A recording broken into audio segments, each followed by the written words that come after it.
começou a gravar, tá, gente? Para vocês saberem, tá? Então, vamos lá.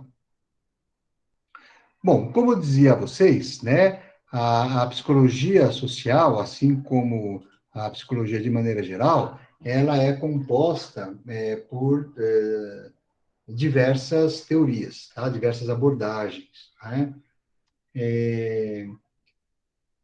Essa ideia de indivíduo e sociedade, né, é estudada, né, esse binômio indivíduo-sociedade é um estudo dessas relações.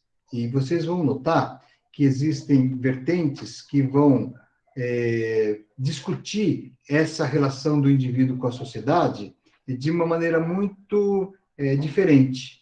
Em algumas vertentes da psicologia social, se entende que o indivíduo ele participa de uma sociedade e ele tem que se organizar para atender às necessidades que são colocadas pela sociedade, então ele tem que se adaptar a essas condições, essas situações que a sociedade ela vai colocando para ele, então ele tem que se adaptar, ele tem que buscar uma forma de adaptação. Outras vertentes vão dizer que essa relação do indivíduo e sociedade, ela se estabelece de tal forma que o indivíduo, ele produz a sociedade, é produzido pela sociedade, mas ele também produz a sociedade, e que, portanto, ele pode produzir uma sociedade que atenda melhor às necessidades dele. Então, é uma psicologia social que vai defender a ideia de que o indivíduo ele pode transformar a sociedade. De um lado, você tem uma psicologia social que ela é conhecida como uma psicologia social pragmática, que ela busca o pragmatismo, ou seja, ela busca a transformação do indivíduo para que ele consiga se adaptar da melhor maneira possível àquilo que existe. E do outro, que é a psicologia crítica, vai dizer que, olha, é importante que o indivíduo ele conheça a estrutura da sociedade, ele desenvolva a consciência para transformar a sociedade de tal maneira que ela possa atender melhor às suas necessidades. Então, por um lado, uma psicologia adaptativa, do outro, uma psicologia transformadora. Então, a gente vai ver, na medida que eu vou discutindo, refletindo com vocês, essas vertentes da psicologia social, vocês vão vendo, né, de que maneira elas foram se estabelecendo. Bom, a psicologia social psicológica é uma dessas vertentes, né? Ela vai explicar o quê? Os sentimentos, os pensamentos, os comportamentos do indivíduo na presença real ou imaginada de outras pessoas. Então, a psicologia social que vai explicar, ela vai descrever quais são os sentimentos que uma pessoa tem, quais são os pensamentos que essa pessoa tem, de que maneira ela desenvolve os comportamentos quando ela está com outra pessoa. É a psicologia do encontro. Ela estuda a psicologia que busca compreender como é que a pessoa é individualmente na presença de outras pessoas. Então, ela vai enfatizar principalmente processos internos do indivíduo, que são responsáveis pela maneira como o indivíduo responde aos estímulos sociais. Então, ela vai tentar entender a forma como o indivíduo ele funciona internamente e para poder explicar por que ele responde de uma forma ou responde de outra pelos estímulos que ele recebe.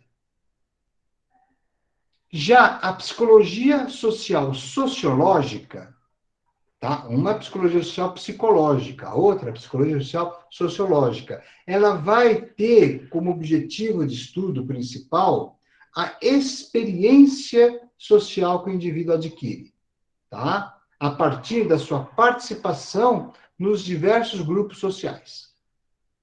Então, ela vai buscar, ela vai tentar compreender, né, como é que a experiência desse indivíduo nos diversos grupos que ele participa, nas diversas instituições, as suas experiências de vida, de que maneira, né, tudo isso vai contribuir para que o indivíduo ele se desenvolva como uma pessoa, como um ser humano de maneira geral, tá certo? Então, essa psicologia social sociológica, ela vai privilegiar os fenômenos que vão emergir dos diferentes grupos e das diferentes sociedades. Ou seja, dependendo da maneira pela qual ocorrem essas relações entre as pessoas, vão surgir fenômenos e vão depender dos grupos e das sociedades para ser de uma forma ou de outra. A psicologia social crítica, né, já ela vai ter uma outra posição, tá? Então, ela vai ter uma postura crítica em relação às instituições, ela vai ter uma postura crítica em relação às organizações e, de maneira geral, ela vai se posicionar de forma crítica às diversas práticas da sociedade atual. E não só das práticas, mas também do conhecimento que foi produzido pela psicologia social a esse respeito. Que é aquilo que eu falava para vocês, tá? Então, é uma forma, a postura, ela tem uma postura crítica, tá? E o que significa a postura crítica? Significa que você vai desenvolver uma forma de enxergar a realidade de tal maneira que você não vai considerar aquilo que se apresenta como realidade como algo pronto e acabado. Essa é a ideia da crítica. É você olhar para a questão e não entender aquela questão como algo imutável, como algo que não pode ser modificado. É a visão da sociedade, numa perspectiva crítica, que pode ser transformada. Bom? Bem, nos Estados Unidos, a primeira vertente, que é a psicologia social psicológica, né, ela surge, né, nos Estados Unidos, tá? Então, ela foi e continua sendo uma tendência predominante, tá? Então, você tem um modelo de psicologia social que ela é predominante. E, durante muito tempo, ela também foi predominante na América Latina. Depois, eu vou contar para vocês como que ela se transformou, mas ela se modificou, tá? Não a psicologia dos Estados Unidos, mas a psicologia na América Latina. Na Europa, nós vamos também ter uma psicologia social, só que a preocupação maior é com os processos grupais e socioculturais, tá? Essa é a psicologia social sociológica. Então, a preocupação é com os processos grupais, com os processos socioculturais, que estão na base dessa preocupação. Na América Latina, nós vamos ter uma outra psicologia que é conhecida como psicologia social crítica, e que tem a referência, quando surge essa psicologia social crítica, quando nós enfrentávamos graves problemas sociais que estavam dificultando a vida das pessoas, tá? Eu me refiro ao momento em que nós vivíamos a ditadura militar, né? Por isso que ela vai ocorrer na América Latina, porque vocês sabem que a América Latina toda, ela viveu uma fase de ditadura militar, né? E que promoveu diversas dificuldades entre as pessoas com relação aos seus direitos, às suas liberdades. Então, isso foi causando uma situação de muito sofrimento. Então, nesse momento é que surge, né, uma discussão na própria América Latina com relação à maneira pela qual se trabalhava a questão da psicologia social. E nesse momento, quando surge essa psicologia crítica, o que nós tínhamos era a América Latina, aquilo que se discutia de psicologia social na América Latina era algo que transitava, ora com essa psicologia estadunidense, ora com essa psicologia europeia, tá? Ora com essa psicologia pragmática, tá? Ora com essa psicologia mais voltada para as questões do entendimento, da preocupação grupal. Bom?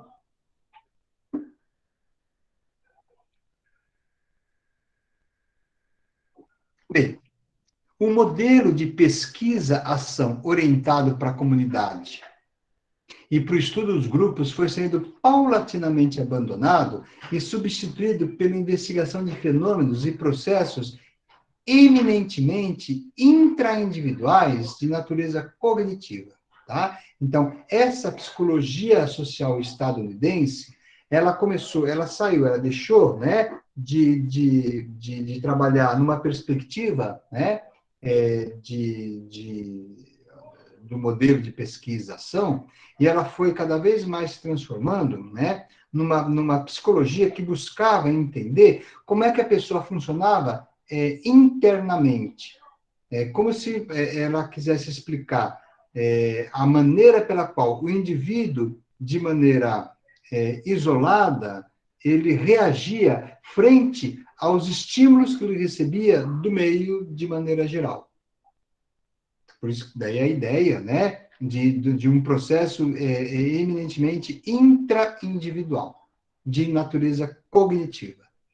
Então, esse era o modelo, né, dessa psicologia. Então, a investigação se dava a respeito das leis universais capazes de explicar o comportamento social. Tá? Então, a psicologia social psicológica, ela vai se estruturar como uma ciência natural e empírica, que vai desconsiderar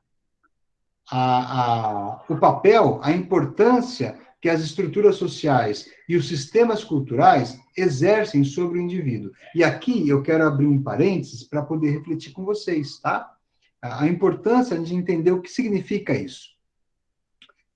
Você imaginar, né, que o indivíduo ele não está diretamente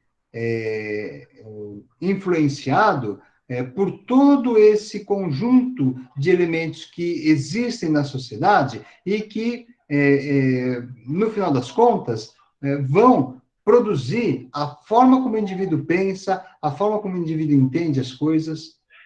Porque, vejam, você vai buscar compreender a pessoa, você vai buscar compreender esse indivíduo a partir do que ele tem internamente, desconsiderando os elementos que estão à sua volta. É como se ele vivesse independente da sociedade.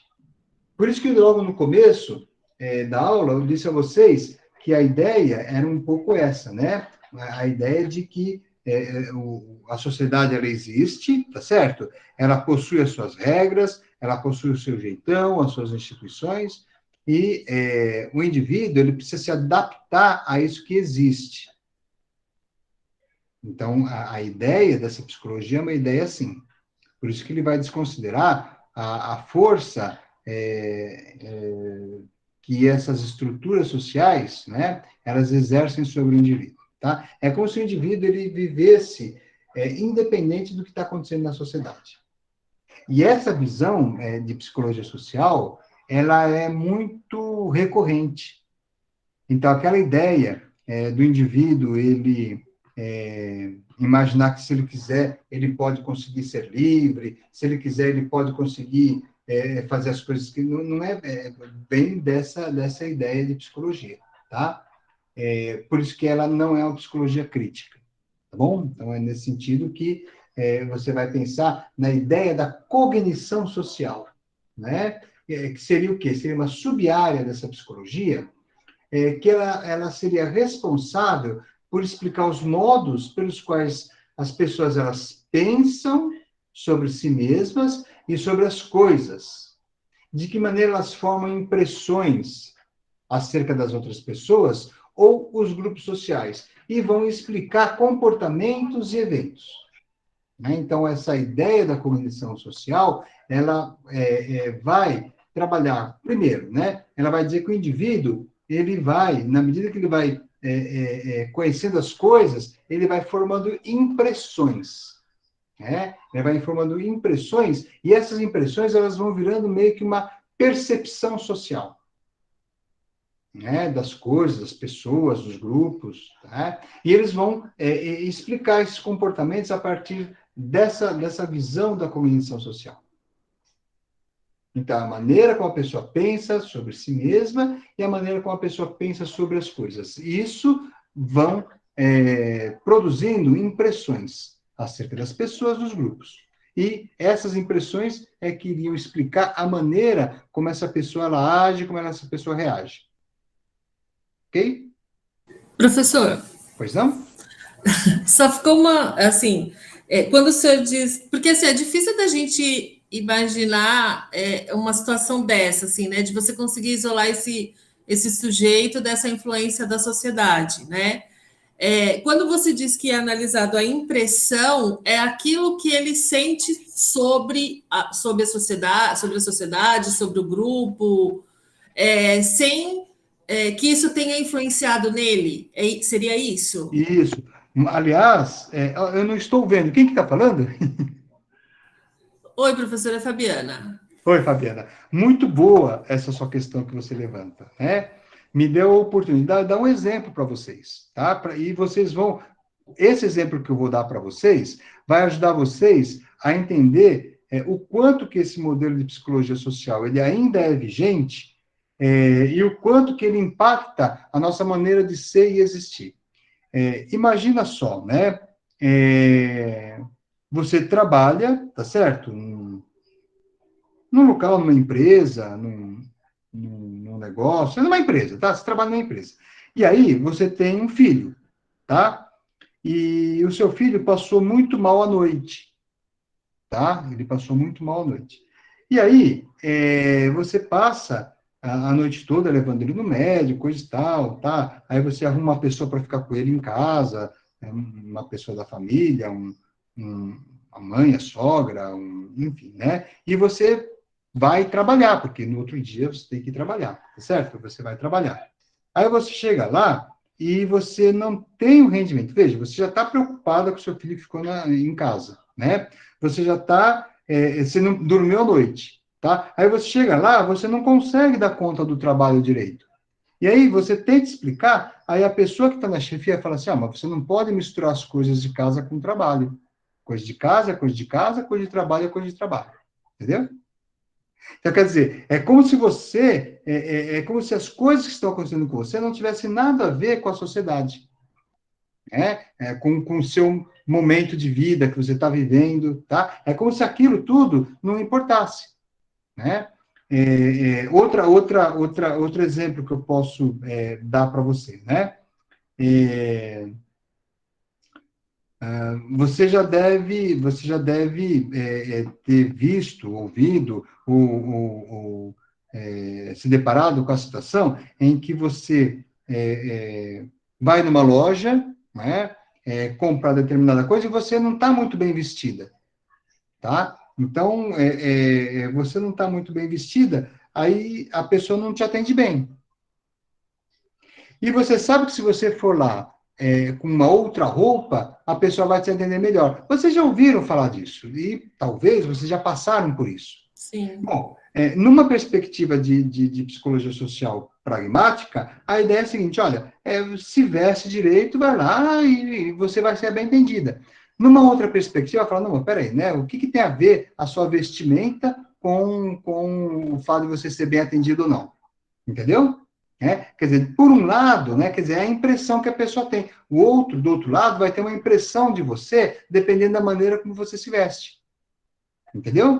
Então, e essa é a impressão que a pessoa vai pegar. E essa impressão, ela é desenvolvida na medida que a pessoa vai aprendendo, né? Ela vai aprendendo que uma pessoa bem vestida tem um potencial de compra maior do que a outra, enfim, tá? Então, tem a ver com essa... Então, isso seria um pouco a questão da impressão. Entendeu? Não sei se... Certo. Não sei Não, se, entendi se... sim. Na verdade, são conceitos, né, que a pessoa vai formulando dentro dela, né? Então, Isso. aquele que está bem vestido tem um bom cartão de crédito no bolso dele, aquele que não está, não tem, né? E aí, a psicologia pragmática é que ela vai falar, porque é essa questão, é como o indivíduo lida com as dificuldades da sociedade. Bom, você tem que fazer o quê? Nesse modelo de psicologia, vai falar, ó, você tem que se adaptar, né? Você tem que pôr uma boa roupa e ir lá e pronto. Tudo bem. Agora, e a pessoa que não tem essa boa roupa, né? Como que ela vai fazer para, né? Você entendeu? Então, essa Sim, psicologia, ela não considera esse outro lado, tá? Tudo bem, você pode falar, mas então eu vou lá e coloco, tá, mas tem gente que não tem, né? Tem gente que não tem, né, essa possibilidade, né? Então, então é isso. Então, vocês entenderam, né? Então, quer dizer, a psicologia social crítica fala, não, peraí, né? Nós temos que mudar a maneira de pensar, nós temos que mudar o jeito de se perceber as coisas, né? Para que todo mundo possa ter uma outra maneira de se relacionar. Então, a psicologia social crítica, ela vai trabalhar para transformar o meio, nesse sentido, entende? Né? Tá E certo. a psicologia pragmática vai falar, não, a coisa é assim, sempre foi assim, então você tem que se adaptar àquilo que já existe. Então, é um modelo, né, de psicologia mais positivista. Por isso que ele vai trabalhar com essa coisa, com os mecanismos, né, que estão no indivíduo. A ideia da cognição social, né? Tá? Então, você vai estudar esses conteúdos, né, das representações mentais, os mecanismos que estão, que vão ser subjacentes a todo esse mecanismo, né, e vai proceder essa devida adaptação, tá? Ficou claro para você? Ficou sim, pronto, obrigada. Nada? Então, a cognição social, portanto, ela vai destacar os modos pelos quais as impressões, as crenças, Pro- as cognições. só- Oi, O pode senhor, falar? o outro slide o anterior, o senhor não falou, porque foi a hora que eu interrompi. Isso. Ah, tá, tá. Não, então, é a questão da cognição social, né? Então, ela vai estar apoiada nesse modelo de processamento de informação. Tá? Então, ela não vai se preocupar em ter alguma coisa mais crítica, né? Ela vai tentar entender de que maneira essas questões elas vão ser representadas mentalmente, né? Tá? Para depois produzir para depois formar todo esse processamento da informação social. Vai destacar os modos pelos quais as impressões, crenças, cognições sobre esses estímulos sociais são formadas e como tudo isso afeta o comportamento, tá? Então, notem, né, que você vai ter algo que vai estar vinculado ao interior do indivíduo, né? A maneira como o indivíduo, ele pensa, a maneira como o indivíduo, ele vai responder a todas essas impressões, mas sempre o indivíduo, né? Essas estruturas, elas são denominadas esquemas sociais, dentro dessa perspectiva teórica, tá? Elas podem tomar a forma de protótipos ou podem ser considerados exemplares a serem acessados quando necessário. Então, você vai ter uma maneira, né, de compreender as coisas a partir de um modelo. Você vai ter a maneira, você vai desenvolver uma forma de compreender a realidade a partir de modelos. Então, essa é a ideia, né, dessas estruturas. Então, são estruturas que são dominantes, tá? São esquemas que vão ser seguidos. Então, o que você vai fazer, né? É como se fossem os protótipos, tá? Que você vai acessar e você vai comparar para saber qual é a melhor maneira que você tem para desenvolver determinado comportamento. Ok? Daí que vem a ideia, né, da estrutura dominante, né? Tá? É uma estrutura que sempre vai estar organizada para que você possa reproduzi-la. Bom? Vão ocorrer julgamentos sociais, tá? De maneira não intencional, né? Porque demandam pouco do que você tem de processamento crítico. Então, o que a gente faz? A gente simplesmente reproduz o que está ali. Então, o que eu dizia para vocês há pouco, né? Bom, então, quando você chega na loja e você é mal atendido, às vezes você coloca a culpa em si mesmo, porque você acha que você não estava vestida de acordo com a ocasião, né? Então, você fala, não, então eu vou lá, coloco uma outra roupa para ser bem atendido, tá? Então, o julgamento social vai de maneira inconsciente, né? Você nem percebe, tá? Então, nem se nota isso aí, tá? Então, fenômenos que são mais complexos, aí eles podem exigir um processamento mais consciente, mais controlado, tá? Isso vai depender do quê? De uma habilidade cognitiva. né? Então, você vai ter que fazer um esforço maior para poder compreender, né, esses fenômenos que são mais complexos, né? Esses fenômenos que demandam, né, uma forma mais refinada de se compreender. Mas notem que sempre vai haver essa coisa que é mais ou menos automática, tá? Que é uma coisa mais... E essas questões, elas vão ser meio que automaticamente colocadas, tá? Então, esse é o modelo. Uma das grandes... um dos grandes conceitos que essa psicologia social ela vai trabalhar é com o conceito de atitude. E aí eu quero chamar a atenção de vocês para o fato de que, erroneamente, notamos que muitas pessoas utilizam a ideia de atitude como sendo um sinônimo de comportamento, mas não é, tá? Atitude é uma coisa, comportamento é outra. E atitude, nessa psicologia social, ela assume um lugar central. O que seriam atitudes? As atitudes seriam os valores que você desenvolve, atitude seria estaria voltada para a crença, são todas aquelas questões que você aprende e que elas vão guardar um potencial muito grande de mobilizar o seu comportamento, tá bom? Então, eu posso ter, vamos supor, né? Vamos supor que a gente está lá na faculdade e você desenvolve comigo uma atitude positiva. O que significa uma atitude positiva? Isso significa o quê? Que você desenvolve uma atitude, um valor, uma crença, que vai produzir em você um comportamento de você se aproximar de mim. E aí, você termina a aula, você vai lá, professor, eu queria discutir isso. Então, você vai ter uma atitude positiva, vai fazer com que você se aproxime. Que você venha conversar comigo, professor, eu queria fazer uma iniciação científica, você tem um livro para me indicar, ou seja, você desenvolve uma atitude positiva. Então, a atitude positiva, ela faz com que você se aproxime da pessoa ou do objeto, porque a atitude você tem não só em relação às pessoas, mas em relação a objetos. Vamos supor que você tenha,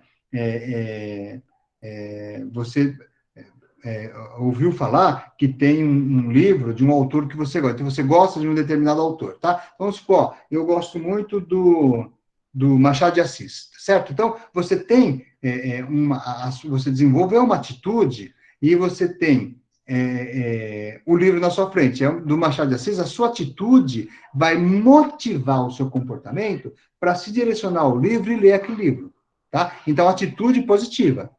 Ok? Então, é isso. Então, você vai, dependendo da sua atitude que você tem, existe uma tendência para você mobilizar o seu comportamento até lá, se for uma atitude positiva. Agora, vamos supor que, por outro lado, você não gostou de mim. Você fala, ixi, aquele professor não está com nada, né? Não gostei dele, não fui... Ele falou umas coisas meio esquisitas, aquele galo dele lá ficou meio esquisito, né? Não gostei dele, enfim, né? Aí, você vai desenvolver uma atitude negativa, ou seja, você vai ter um comportamento de afastamento. Então, você vai procurar não me procurar, né? Você vai procurar me procurar, né? Você vai procurar se afastar de mim. Então, veja, é uma atitude.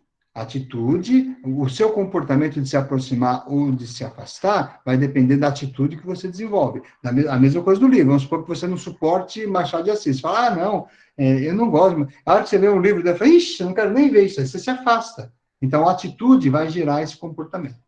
Deu para entender a diferença de atitude e de comportamento? Bom, por que eu disse que a atitude ela não é comportamento? Porque vamos supor que você tenha essa atitude positiva em relação a mim. Ou seja, a tendência é você se aproximar. Mas vamos supor que tem um dia que você chegou atrasada para a aula e você me viu no corredor. E aí, como eu estou acostumado já com você, que você me fala comigo, eu falo, ela vai vir aqui, vai perguntar alguma coisa, só que você passa correndo e nem olha para mim, tá certo?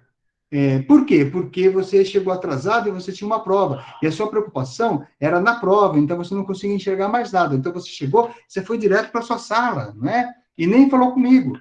Ou seja, muito embora você tenha uma atitude positiva em relação ao professor, você evitou. Você saiu, você nem percebeu que ele estava lá. Entendeu?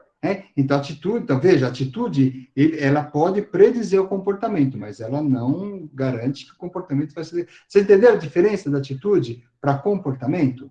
Então, nós entendemos sempre, né, que a atitude, ela é um bom preditor, mas ela não garante que o comportamento vai sair daquele jeito. Tá bom? Do outro lado, é a mesma coisa. Vamos supor que você desenvolva uma atitude negativa com relação a mim e a sua tendência é se afastar. Mas, de repente, você precisa pegar comigo um texto, né? Você vai... e aí o texto está comigo, né? Você vai fazer a prova e você precisa pegar. E eu sou a única pessoa que. O que você vai fazer? Mesmo que você queira se afastar, você vai chegar e falar: ô, professor, tudo bem? Ó, vem pegar aquele texto, coisa e tal. Percebe? Ou seja, muito embora a atitude fosse negativa e indicasse que você iria se afastar, mediante as condições que aconteceram aí, você não agiu de acordo com a sua atitude, tá? E aí que é interessante. Por quê? Porque o que os pesquisadores notaram? Que existe uma diferença muito marcante daquilo que você pensa, daquilo que você faz. Tá? Porque muita gente fala assim, a pessoa pensa, fala uma coisa e faz outra. Isso é muito mais comum do que vocês possam imaginar. Então, os pesquisadores norte-americanos, quando eles estavam investigando a questão da atitude, eles chegaram a essa conclusão, né? Que geralmente a pessoa pensa uma coisa, mas faz outra. Por quê? Porque tem coisa que ela não pode fazer. Mesmo que ela quisesse fazer de um jeito, ela vai ter que mudar e fazer de outro. Tá? Então, essa é importante a gente entender a diferença entre atitude e comportamento. Então, a pessoa fala uma coisa, mas na hora do vamos ver, ela acaba fazendo outra. Tá? Então, pesquisadores dessa época, né, época da década de 1950, que tiveram bastante estudos nessa área, eles chegaram a essas conclusões, tá? Então, isso que seria a tal da atitude, tá? Então, a formação de atitude, ela costuma ocorrer de maneira não consciente, por meio de aprendizagem, que é condicionada ou você fica meramente exposta a um determinado estímulo, tá? Então, isso vai fazendo com que você desenvolva aquele tipo de atitude. Já a mudança de atitude, que também é estudada por esses autores, não é? A mudança, você pode mudar, a atitude ela pode ser modificada, tá? A mudança de atitude, né, seria num plano consciente. De repente, você começa a perceber que a coisa não está bacana, então você quer fazer diferente. Então, vamos supor que você não suporte fazer exercício físico, mas você acaba se convencendo, né, que você tem que fazer exercício físico, então você muda, né? Você fala assim, eu vou fazer diferente, né? Então você quer mudar a sua atitude, ou então você é convencida, né, de que você precisa fazer exercício físico, e aí você vai lá e faz, tá? Então você muda a atitude. Então, se a atitude ela é formada numa perspectiva inconsciente e irracional, a mudança de atitude já é algo que passa por uma decisão sua, tá? E aí entra, né, a ideia dos processos grupais, tá? Que seria o estudo dos fenômenos grupais, tá? E aí a gente já vai entrar no campo da psicologia europeia. Então, nós temos grandes nomes, né, de autores que foram desenvolver esse pensamento, tá? E eles são acabaram se constituindo no objeto de preocupação de vários pioneiros da psicologia estadunidense, tá? O Kurt Lewin, ele levou da Alemanha, né, esse estudo para os Estados Unidos, tá? Então, daqui é que derivou aquela ideia da dinâmica de grupo, né? O Solomon Asch também, ele tem alguns experimentos que ele vai desenvolver no sentido de entender a força que o grupo exerce sobre o indivíduo. Eu tenho aqui uns vídeos que depois eu vou passar para vocês, que mostram um pouco, né, essa tendência que os grupos têm de produzir essa influência sobre o indivíduo, tá? Só para vocês terem ideia, né? O Asch, ele tem o Solomon Asch, ele tem um experimento que é muito conhecido, que ele funciona da seguinte maneira, né? Então, você tinha lá o cientista, né, a pessoa que ia fazer o experimento, então ele tem um grupo de assistentes, e ele combina com esse grupo de assistentes, tá? Então, eles vão receber uma pessoa que acha que esse grupo de assistentes do cientista também está passando por um experimento, mas só ele que é o sujeito da pesquisa. Os demais, não. Os demais têm um combinado com esse professor, tá? E qual que é a tarefa? A tarefa é a seguinte, ele mostra para o pessoal uma folha que você tem 3 traços, tá? E ele pergunta, qual desses traços é o menor, tá? Então, você tem 3 traços e um deles é menor. Só que os outros que estão lá, que são os assistentes do professor, eles já foram combinados para dizer um traço que não é o menor, tá? Um traço maior. Então, você tem o traço 1, 2, 3. Então, vamos supor que o 1 é o menor. Só que o pessoal que está lá, ao invés de falar que 1 é o menor, eles falam que é o 3. E todo mundo fala 3. E essa pessoa que foi contratada lá, que é o sujeito de pesquisa, ele olha aquilo e acha meio esquisito, né? E só que ele acaba cedendo ao grupo, né? Então, todo mundo fala 3, e quando chega a vez dele, ele fala 3 também, mesmo olhando para aquilo e vendo que a coisa... Então, ou seja, o Solomon Asch, quando ele desenvolve eu tenho esse vídeo, depois eu mostro para vocês, tá? Ele vai desenvolver essa ideia, ele vai mostrar, né, o quanto que ele vai mostrar o poder, a força, né, do grupo sobre a pessoa, que é mais ou menos o que a gente vê, tá? A gente vê isso, né? Aliás, esse é um objeto de estudo da psicologia social, o poder que o grupo tem sobre o indivíduo, né? E nessa época, os pesquisadores faziam diversos estudos envolvendo o poder, né, que o grupo tem sobre o indivíduo, tá? Esse é um deles, tá? Mas professor, oi, pode falar. Coloquei aqui que eu já vi esse experimento, só que ele faz de novo esse experimento porque causa maior rebuliço na época, né? E ele faz esse mesmo experimento de novo, só que desse grupo ele tira uma das pessoas que ele combinou e pede para que ele fale que outra coisa do gráfico é o menor. Aí, no caso, seria a influência da pessoa que já era do grupo no grupo, depois que ele tirou, né?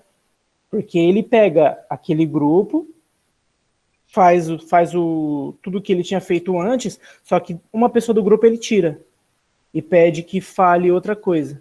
Aí ele tem basicamente 2 pessoas de fora, né? Uma que ele pega de fora já e a outra que ele tira do grupo. Como é que funciona todo esse processo, né, de um grupo que ele já tinha formado, e aí ele pede para aquela pessoa que era do grupo mudar a opinião, porque depois as pessoas que eram do grupo mudam para a opinião daquele cara, que eles sabiam que era do grupo deles, mas que ele não sabia que havia sido retirado, né? Não, veja, O que você está falando? Né? De qualquer maneira, o que você vai notar é a força do grupo, né? É a maneira pela qual esse grupo ele vai exercer influência sobre os demais. Tá? De qualquer maneira, o que o Solomon Asch ele buscava, né? O que ele tentava mostrar, né? O quanto que o indivíduo ele acaba sendo suscetível à opinião de fora, né? O quanto que o indivíduo ele é suscetível, o quanto que ele transforma a maneira de ver, e muitas vezes ele no interior, no íntimo dele, ele até sabe que está errado, mas ele faz, né? Mesmo sabendo que não devia fazer, ele acaba fazendo. Então, o que ele traz, né, a, a ideia que ele traz é o quanto que esse indivíduo ele acaba sendo suscetível ao grupo, né? Não sei, é isso que você está falando? Basicamente isso. Deu para entender mais ou menos. Porque, Mas veja, porque existem vários estudos. Ó.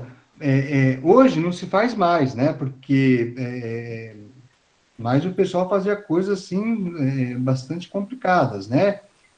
Tem um outro experimento que foi feito para mostrar, para falar a respeito da maneira como a pessoa a obediência do indivíduo, né? O quanto que ele é suscetível a obedecer às autoridades, que era um estudo mais ou menos assim. Esse estudo é do Milgram, né? Esse que eu vou falar para vocês. Ele, da mesma maneira, tá? Então, ele chamava uma pessoa, que seria o sujeito da pesquisa, e ele fala para ele o seguinte: olha, você vai fazer o papel de um professor. Eu estou estudando a capacidade que as pessoas têm de aprender, né? Então, era ele e um assistente dele, só que o sujeito da pesquisa não sabia que o outro era o assistente, ele achava que eram os dois sujeitos de pesquisa. Então, o que acontece? Ele fala assim, olha, você vai fazer perguntas para a pessoa, você vai ficar nessa cabine e você vai fazer o papel de professor, e ele vai fazer o papel de aluno, então você vai ficar nessa cabine e você vai fazer perguntas para ele. Cada vez que ele perguntar, você vai dar um choque nele. E esse choque, ele começa bem pequenininho e vai aumentando. Cada pergunta que ele erra, você aumenta a voltagem dos choques. E o que acontecia, né? Na verdade, o cara não ia tomar choque nenhum, tá? Ele era um assistente. Só que o sujeito não sabia disso, né? O sujeito da pesquisa não sabia disso. E ele topava, né? Aí ele entrava lá na cabine e fazia a pergunta. E quando a pessoa errava, ele dava um choque, tá? Só que ia aumentando, até chegar num ponto que estava escrito lá, né? Cuidado, mortal, alguma coisa assim. Quando o Milgram apresentou essa proposta de estudo, o pessoal tirou um sarro dele, falou, imagina, as pessoas não vão fazer isso. Não, não vai, imagina. E falava, olha, o cara que fizer isso aí, ele tem um problema psicológico muito grave, né? Só se for um psicopata, uma pessoa que, né? Imagina. E o pessoal falava, os psiquiatras diziam, olha, no máximo 1% vai chegar até o fim, né? Imagina, eles vão parar na... Imagina, gente. 65% das pessoas foram até o fim do experimento, né? Ou seja, ele ia aumentando o choque, mesmo sabendo que aumentar o choque podia causar a morte. E mais, do outro lado, na outra cabine, não tinha ninguém, tá? Mas o sujeito não sabia que não tinha ninguém, ele achava que estava dando choque mesmo. E aí ele escutava, aí eles tinham gravado a pessoa gritando, não, eu quero sair daqui, eu não quero mais, eu tenho problema de coração, não posso. E mesmo assim a pessoa continuava. Por quê? Porque a pessoa falava pro professor, mas ele está pensando. Aí o professor falava, olha, você tem que continuar o experimento. E a pessoa continuava, né? Então isso mostra, né? São experimentos que vão mostrar o quanto que o indivíduo é suscetível, né? A autoridade, aos grupos, só que hoje em dia não dá bem, né, gente? Não se faz mais esse tipo de experiência, né? Porque as pessoas, Elas ficavam chocadas quando elas sabiam que elas tinham passado por um experimento assim, enfim, tá? Mas são formas, né, que o pessoal tinha de apresentar essas questões, tá? Dentro do laboratório, para poder desenvolver a ideia do quanto que o indivíduo ele é suscetível a essas questões que são instituídas, que estão na sociedade. Ok? Professor, Então, esse daí eu não lembro o nome, né? A pessoa que desenvolveu esse teste, como que era o nome? Milgram. Que eu assisti o filme, né? Você falando aí, eu lembrei.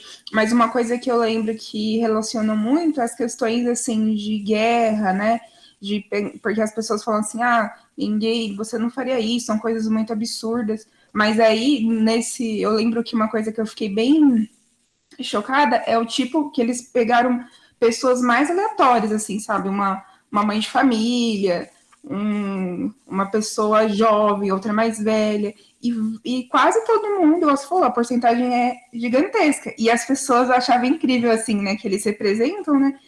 Que a pessoa virava pedindo opinião, assim, porque tá lá, igual você falou, a pessoa que tá fazendo o teste, teoricamente, é uma pessoa que é autoridade, né? Então a pessoa se virava assim, você tá vendo isso acontecer, né? Aí ele, continua. E aí a pessoa se sente assim, ele tá mandando continuar, então é seguro, né? Vamos continuar. Porque a ciência, é pra ciência, tipo, estão aqui fazendo muito estudo científico, isso é importante o que eu tô fazendo, mas ele não para pra pensar que tem alguém gritando, pedindo para não fazer aquilo na outra cabine. Isso. E eu lembro que a mulher, uma das pessoas que não fazem, que ela fica chocada, assim, eu não vou fazer isso, e levanta e sai, assim. E é o que ele esperava que a maioria das pessoas tivessem, né, essa atitude. E foi a atitude mais rara, né? Isso. E depois, essa experiência, ela foi repetida anos mais tarde, e o resultado foi igual. Foi mais ou menos isso aí também, né? Na aula que vem, eu vou trazer esses vídeos para vocês verem, tá? Vou mostrar para vocês essa maneira como que o pessoal fazia, né? Porque muitos deles foram filmados, né? E aí a gente vai entender um pouco, né? O poder, né? Que o grupo exerce sobre o indivíduo, tá? Eu não vou apresentar hoje não, porque já está avançado o tempo, né?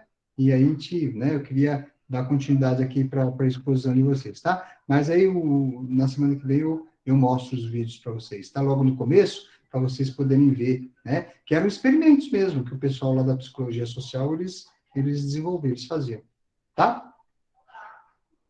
E tem outro, tem um outro experimento também que foi feito por um psicólogo chamado Zimbardo, né? Que foi um experimento que ele fez numa escola, que depois virou filme, inclusive. Virou filme. Que ele fazia o experimento assim, ele pegou igual a gente está aqui, a gente pega a sala de aula aqui e divide. Metade, então tem 50 alunos na sala. Então, 25 vai ser o carcereiro, e 25 vai ser o prisioneiro. E aí, ele montou na universidade, durante as férias, né, ele fez isso. Então, ele montou, fez o esquema, e as salas de aula, elas foram transformadas em celas. Então, o grupo que ficou como prisioneiro ia ficar preso lá na cela, tá? E o grupo que ficou como carcereiro, vestia uniforme de carcereiro, usava apito, cacetete e tudo mais. E ele fez uma coisa os alunos aceitaram, né? Ele fez uma coisa tão realista que ele conseguiu que a polícia fizesse também, né?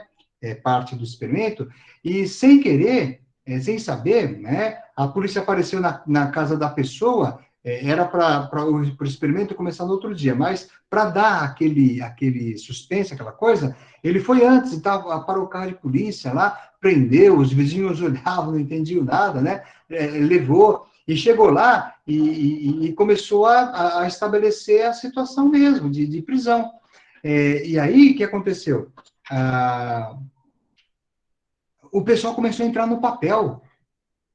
Os carcereiros, que eram amigos, como vocês, tudo, né? Eles começaram a maltratar aqueles colegas que estavam fazendo o papel de encarcerados, e humilhava e tudo mais, né?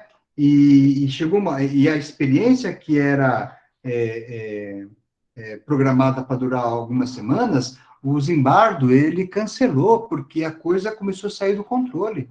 O pessoal estava fazendo coisas que ele não tinha previsto, né? Então, ele cancelou o experimento. Depois, tem o vídeo, né, que aparece lá, ele falando que quem tinha sugerido para ele cancelar foi a mulher dele, né?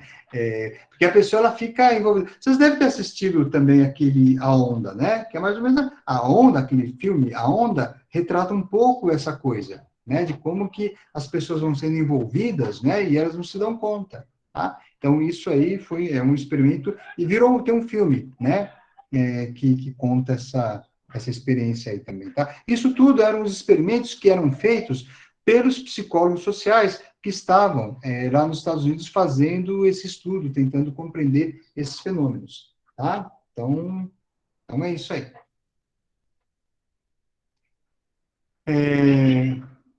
Bom, na medida em que o tempo foi passando, né, eles faziam esse estudo uma coisa maior, e aí eles foram cada vez mais, né, diminuindo os grupos, né, tentando estudar grupos menores, tá? Então, estudar grupos menores para poder entender de que maneira esses grupos eles produziam essas mudanças, né? De que maneira que o indivíduo ele lidava com essas questões que aconteciam naqueles grupos menores, tá? Daí que se desdobrou nos estudos dos grupos menores a questão a ideia da dinâmica de grupo também, né? Que o Kurt Lewin ele traz, ele estuda, ele faz meio que a dinâmica de grupo, ela funciona meio que um laboratório, né? De compreensão de como o indivíduo ele reage mediante os estímulos do grupo, tá? Só que daí, né, foram dadas pouca atenção, né, para o processo dinâmico que fazia com que o indivíduo participasse da vida grupal, tá? Também foi dada pouca atenção aos processos que fazem com que um grupo produza a modificação do comportamento dos seus membros, não é? Então, quer dizer, era uma psicologia que, ao mesmo tempo, ela mostrava, ela comprovava o poder do grupo sobre o indivíduo, mas ela tinha dificuldade de explicar o porquê que isso acontecia. Então, que nem aquele experimento lá, né, do Solomon Asch, que tem os rapazes lá que vão falando o número errado e acaba convencendo o indivíduo a falar errado também, quer dizer, eles apenas descreviam o fato, mas eles tinham uma dificuldade muito grande de dizer por que o indivíduo fazia isso, tá? O que levava o indivíduo a fazer isso.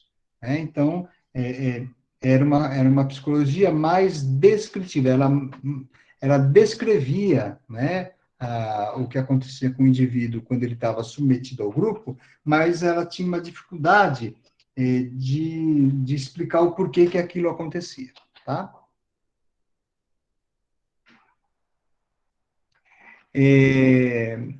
Você tem, né, a psicologia europeia, que ela começa a ter caminhado, ela começa a caminhar próxima, né, dessa psicologia social psicológica, né, e na década de 70, ela vai adquirir uma identidade mais própria, né, tanto que eu citei alguns autores, né, por exemplo, o Kurt Lewin, que ele é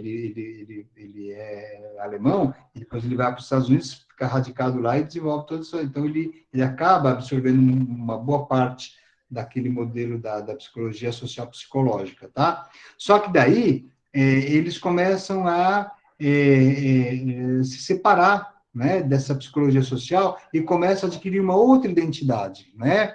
E aí esse grupo de estudiosos, eles começam a mostrar uma preocupação maior com a estrutura social, né? eles começam a desenvolver, daí a ideia, né, da psicologia social, sociológica, tá? Porque eles começam a se preocupar, a voltar mais as suas atenções para uma questão mais identificada com a estrutura social. E aí, eles começam a desenvolver alguns temas, né, voltados para a identidade social, tá? Que vai se vincular, principalmente no que diz respeito às relações que são intergrupais, né? Como que você desenvolve uma identidade social por meio dessa participação de grupos, né? A ideia das representações sociais, né? Que vão que dizem respeito a quanto, né? Essa psicologia de grupo, o quanto que essa psicologia de coletividade, ela vai produzir no indivíduo uma representação da sociedade, né? Internamente, o quanto que ele vai representar essas questões, tá?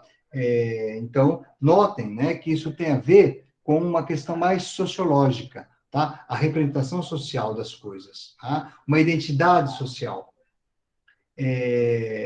No que diz respeito à identidade social, né? O autoconceito seria derivado da identificação e pertença grupal, ou seja, o indivíduo ele iria desenvolver o conceito de si próprio a partir do pertencimento a um determinado grupo social, tá? Um outro elemento, né? As pessoas elas são motivadas a manter uma autoestima positiva e elas estabelecem uma identidade social positiva mediante a comparação favorável do seu próprio grupo e com outros grupos sociais. Então, ele vai desenvolver sua autoestima quando ele compara, né? Quando ele faz uma comparação favorável com o seu próprio grupo.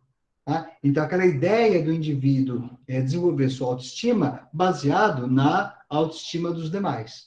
Né? Então, na medida que os demais também mostram essa autoestima favorável, e o indivíduo, de maneira unitária, também ele vai mostrar, ele vai também desempenhar essa autoestima positiva. Então, esses estudos, né, eles ainda existem, né? Essas escolas de psicologia social, não é que elas foram superadas, elas existem ainda, tá?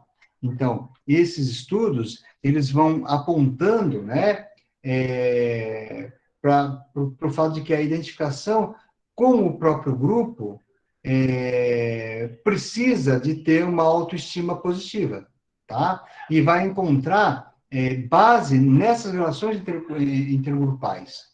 Tá? É por isso que vai ter aquela ideia, né, do favoritismo do próprio grupo. Por isso que o indivíduo ele vai, nessa perspectiva, né, por isso que ele vai se identificar com o grupo. Tá? Por quê? Porque ele vai ficar vinculado, né, ao seu grupo e vai discriminar os outros. Né? Tá? Então, ele se vincula mais ao seu grupo, ele desenvolve, né, uma vinculação mais forte com o seu grupo e,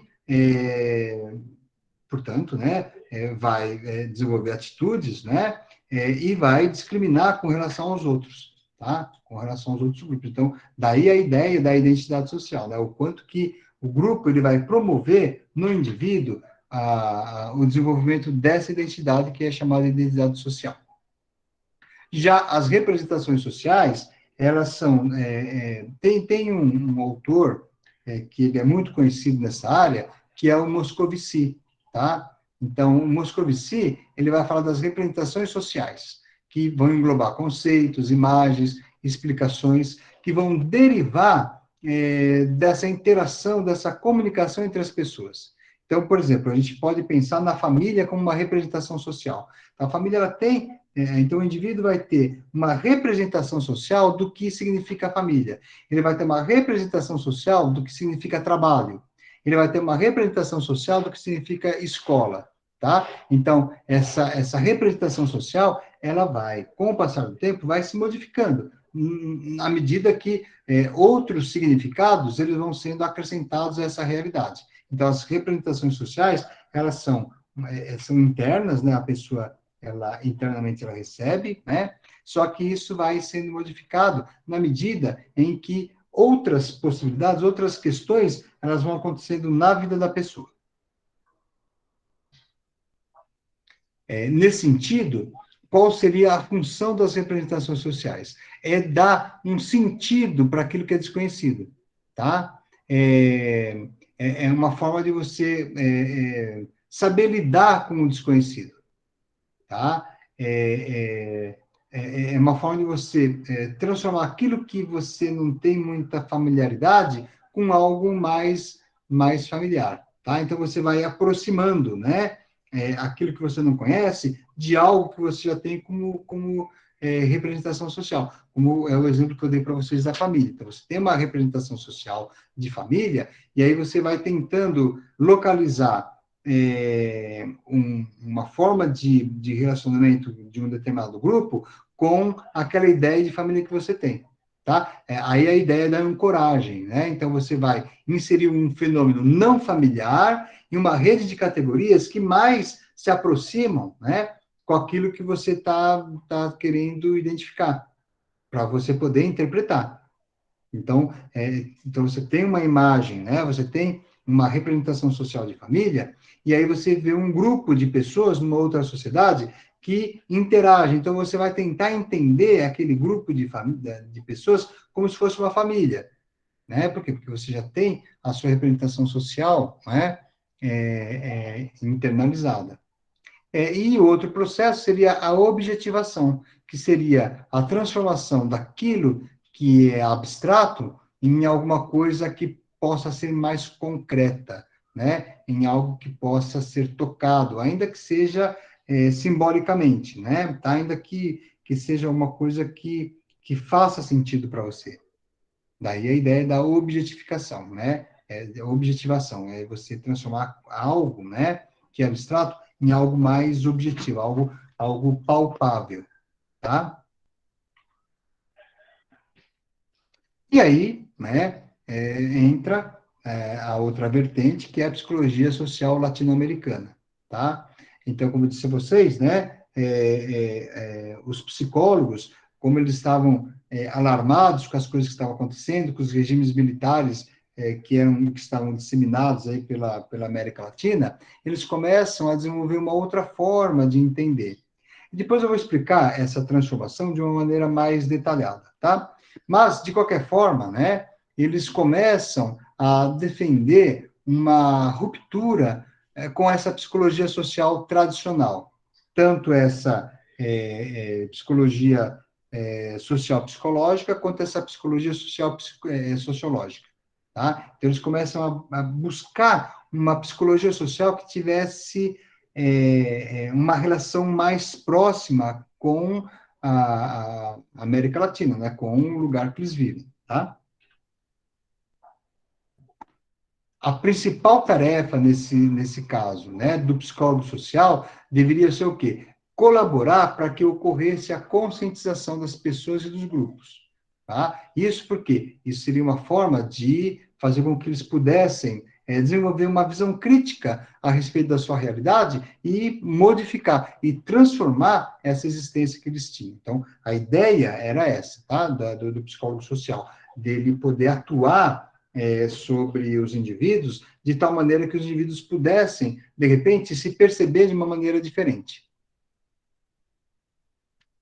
Então, para isso, você teria que desenvolver um outro saber psicológico, que era diferente desse que já existia, que a grande crítica que eles tinham com relação a essa psicologia social é que era uma psicologia social muito biologizante, né? Era uma psicologia social que tratava o indivíduo mais no seu aspecto fisiológico, biológico, tá? E desconsiderava de maneira adequada, de maneira suficiente, não é?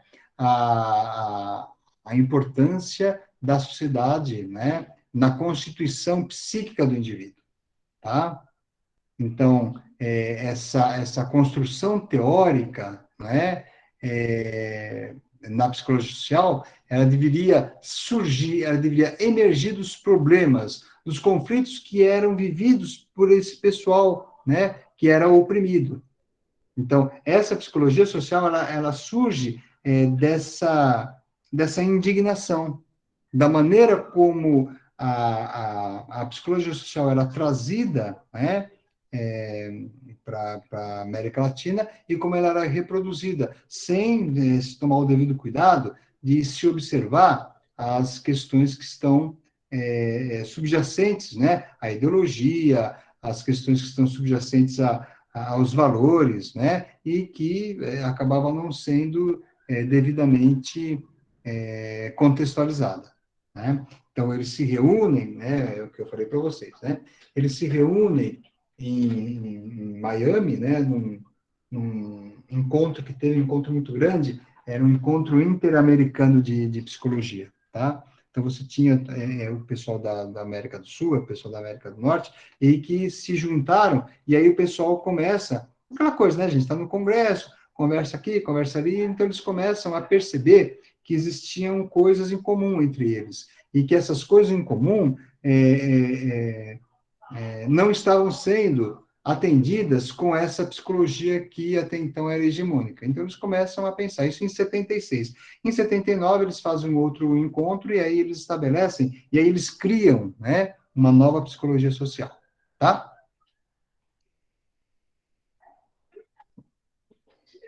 Dúvidas?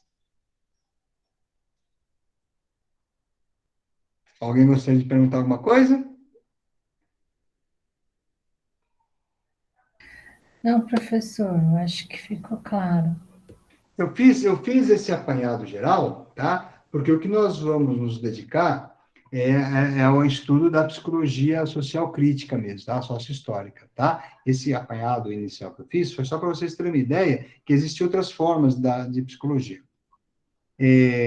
Na semana que vem eu trago esses videozinhos, aí logo no começo eu passo, tá? Para mostrar para vocês, né? E aí a gente já vai partir, então, para pensar de maneira um pouco mais aprofundada essa questão dos conceitos, tá? Né, dessa psicologia social sócio-histórica. Ok? Podemos ficar por aqui hoje, então, gente? Sim, Ninguém tem pronto. dúvida? Obrigada. Bem? Então, tá joia, Tranquilo, pessoal. Pro. Oi? Obrigada pro bom feriado, né? Muito obrigado para Bom você feriado. também, viu? Uma boa noite, um bom descanso para vocês, tá bom? Um abraço. Boa noite, obrigada. Boa noite. Obrigada, professor. Boa noite. Boa noite. Boa noite, obrigada, professor. Foi boa